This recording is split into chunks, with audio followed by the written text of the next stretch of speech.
Baik, materi yang pertama yang akan saya bahas mengenai kromatografi lapis tipis. Kromatografi lapisan tipis atau KLT adalah suatu teknik kromatografi yang digunakan untuk memisahkan campuran yang tidak volatil.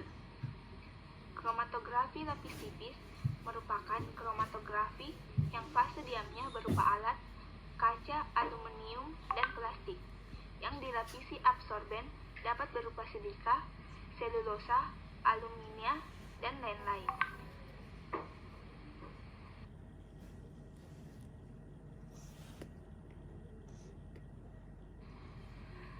Terdapat 3 mekanisme kerja KLT atau kromatografi lapis tipis. Yang pertama, absorpsi senyawa pada fase diam. Yang kedua, kompetisi fase gerak dan solut untuk berikatan dengan fase diam, di mana solut lepas dari permukaan fase diam disebut desorpsi. Yang ketiga, senyawa dielusi oleh fase gerak.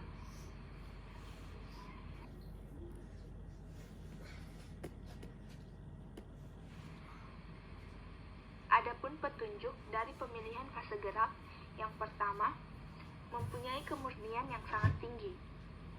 Yang kedua, daya elusi fase gerak harus diatur sedemikian rupa sehingga harga RF terletak antara 0,2 sampai dengan 0,8 untuk memaksimalkan pemisahan.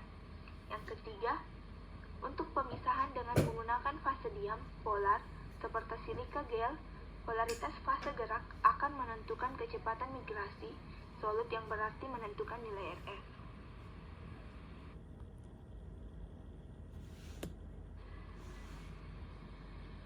Faktor retensi atau gambaran untuk menghitung nilai RF terdapat dalam gambar berikut. D merupakan jarak yang ditempuh fase gerak, sedangkan A merupakan jarak yang ditempuh solut atau noda. Untuk mencari RF sama dengan A per B.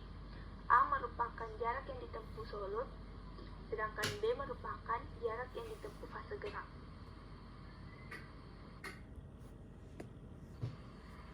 Terdapat 4 tahapan KLT. Yang pertama, aplikasi atau penotolan sampel. Terdapat 4 tahapan KLT. Yang pertama, aplikasi atau penotolan sampel pada fase diam. Yang kedua, penyiapan fase gerak. Yang ketiga, pengembangan atau elusi. Dan yang terakhir merupakan deteksi bercak.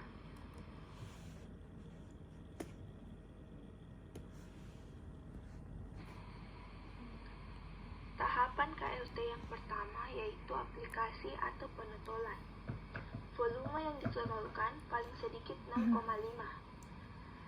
Jika sampel yang ditotolkan lebih besar dari 2 sampai 10, maka penotolan harus dilakukan secara bertahap dengan dilakukan pengeringan antar totolan.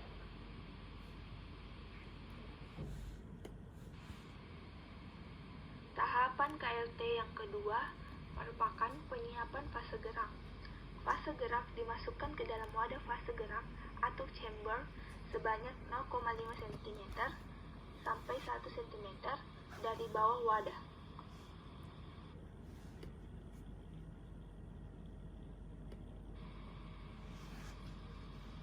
Tahapan KLT yang ketiga merupakan pengembangan atau elusi. Bisa kita lihat pada gambar di sini.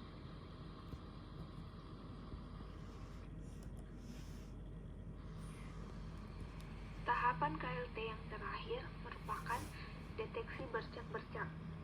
Yang pertama visual, yaitu analit berwarna. Yang kedua, penampak bercak kimia, misalnya uap yodium, asam sulfat pekat, dan nilhidrin. Yang ketiga, lempen diberi fluoresensi.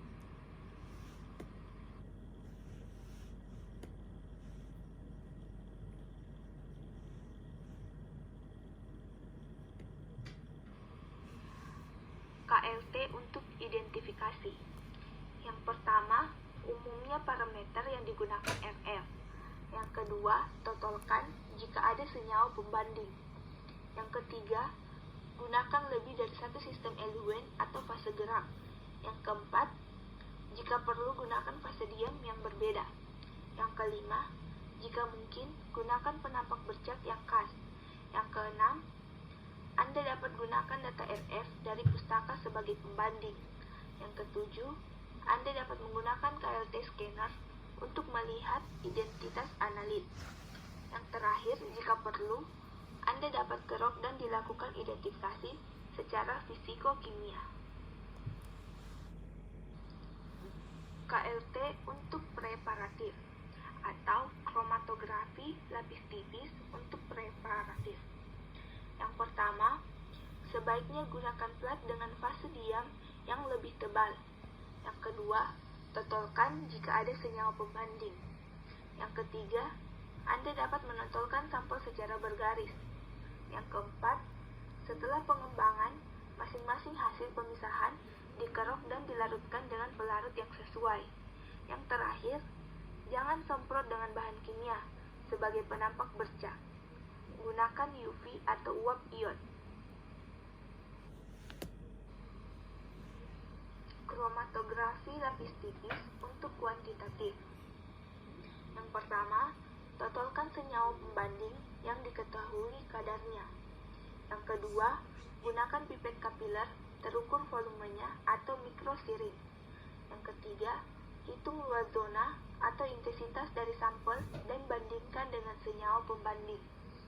Yang keempat, untuk menghitung intensitas Anda bisa gunakan KLT scanner atau dikerok dan gunakan spektrofotometer. Baik, materi yang terakhir yang akan saya bahas mengenai kelebihan dari kromatografi lapis tipis. Yang pertama, lebih bebas memilih fase gerak. Yang kedua, deteksinya lebih spesifik. Yang ketiga, pengembangan dalam 2 dimension, multiple development, serpent information. Yang keempat, proses kromatografinya mudah diikuti dan dapat dihentikan setiap saat. Yang kelima, tanpa harus menggunakan listrik. Itu saja yang dapat saya sampaikan mengenai kromatografi lapis tipis. Kurang dan lebihnya mohon dimaafkan. Wabillahi taufiq.